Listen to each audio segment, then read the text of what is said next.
that one of the most difficult things in life is to discover who you are and then to accept what you find. But the third, and probably the most hardest, is to be happy with who you are. When I was a child, I was told that to be happy, I need to get good marks in school. I did. When I finished my school, I was told that to be happy, I need to get into engineering or medical college. I did. I studied engineering. When I finished my engineering, I was told that to be happy, I need to get a good job. And I did. So at 22, I had all the ingredients that society said are essentials for a very happy life. And then I fell in love, and life got even better. Until then, everything has been decided by the society for me. But then for the first time in my life, I made a decision. I thought I'll marry the person that I love. But before I could contemplate further, the relationship broke up.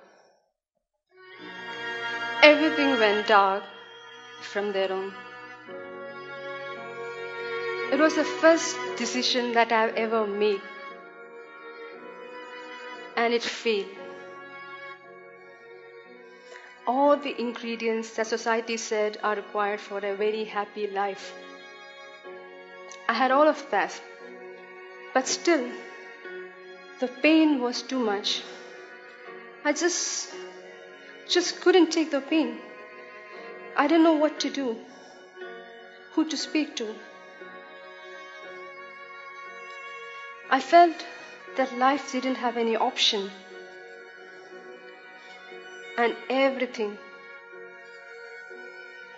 came down to this.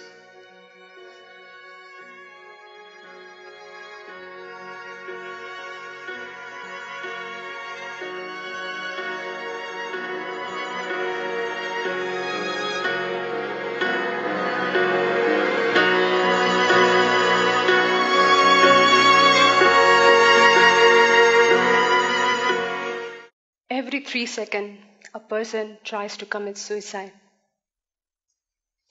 Every 40 seconds, a life is lost due to suicide. Here in Trivandrum, where we have a population of more than 1 million, more than 300 cases of suicides are reported per year. That's just the number of reported cases. Let me take you through an incident that happened in the beginning of this year. A young man named Anish. He was 22 years old. He was from the district of Palakkad. And this Valentine's Day, he decided to spend with his friend in a beach called Arikal, which is some 65 kilometers from here. So while they were spending time together in the day, a couple of people who claimed to be moral policers, they came and they started asking questions. Who are you? What is your relationship? They started clicking picture and they said, we are going to put it in media and it's going to be a huge shame. It's going to be a huge fuss. It was indeed a huge fuss. A week later, Anish was found hanging from the tree behind his parents' house. His parents said that he was under tremendous mental stress for the past 1 week. This is just one of the many number of suicides that happen in Kerala on a regular basis. Do you know that suicide is the top 3 global causes of death amongst youngsters under the age of 29 globally? The reasons for suicide, especially amongst youngsters, might be common across, but the root causes may vary.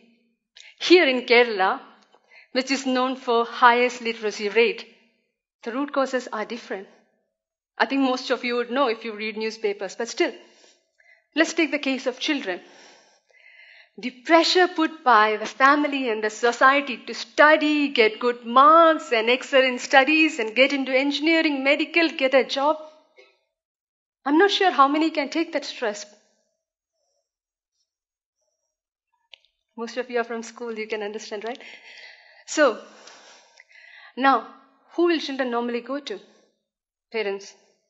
Kerala, again known for its joint system one time, has come down to broken families and has even come down to, the unstable a relationship between the parents, has caused the instability in relationship between parents and children. Even if a child wants to ask help, who will the child approach? A lot of NGOs and governmental policies are there to prevent suicides in Kerala. But still, the suicide rates are increasing in an alarming rate. As I was preparing for the speech, for the last 2 months, more than 8 cases of suicide has been reported just in Trivandrum and around. Children 11 to 17 are committing suicide. Why? I think it's because the focus still remains on maintaining the confidentiality of the issue. Anything and everything related to mental and emotional illness, keep it in closed space. It's not a subject that can be discussed in the open area because of the stigma. And that's where Let's Live as an organization comes in. Let's Live provides an open space for youngsters to come, open up, and express their thoughts and emotions freely. We have a vision to see a world without suicides, a world where the youth has a sense of belonging and support, and where the youth are insightful. Our pilot project is called Halfway Cafe on the Wheels. It's a mobile cafe that's going to travel across Trivandrum, spreading awareness about various mental and emotional issues. The cafe is mobile primarily because most of the suicides that happen in Trivandrum happen from the low socioeconomic background. So for them, we are taking the cafe to them.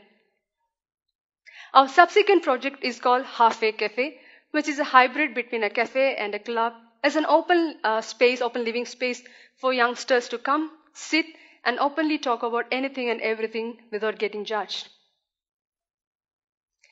We also plan to have a creative wall where people who are creative and who've successfully conquered depression and suicidal ideation can come and put up their artwork.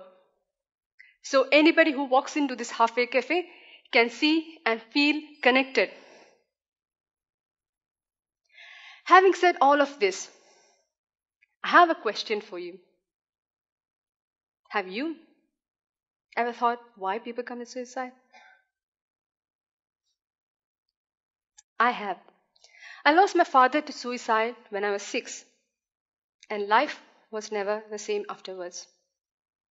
Every time as I was a child, I was asked, "What happened to your father?" I was told, "Shh." Suicide was never a socially acceptable cause of death. It never was 25 years back. It never is now. The stigma still prevails. So as I was growing up and trying to forget this, every time I read a newspaper, I'm reminded again and again of the youth suicides, which made me wonder, why do people commit suicide? And I think most people commit suicide not because they want to die. It's just because they don't have the strength to live. Do you remember what I said in the beginning? That one of the most difficult things in life is to understand who you are, and then to accept what you find, and finally be happy with who you are. So it took me 30 years of my life to discover who I was, and the next 2 to 3 years to accept what I find. And finally, I'm happy with who I am. And that's why I'm standing here in front of you for this cause. And I believe that life is full of choices, but when life becomes a choice, choose living. Let's live. Thank you.